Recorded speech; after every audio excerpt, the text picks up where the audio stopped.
Hello everyone! Today, we'll talk about how to add milestones on an existing project in a Freelancer Marketplace platform using an out-of-the-box solution, the Freelancer Marketplace Plugin. Milestones indicates the series of outputs or deliverables needed to be met by the freelancer. In case both parties want to add additional milestones, how can they do that? Here's a sample existing project where a customer wants to add a milestone. Simply go to Milestones tab, enter the milestone details, amount, and click on Create. Very quick and easy. After creating, this new milestone will be marked as pending payment, meaning the customer will also have to pay this upfront before the freelancer can work on it.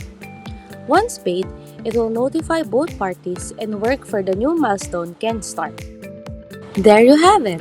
Now you know how to add milestones on an existing project in a WordPress Freelancer Marketplace.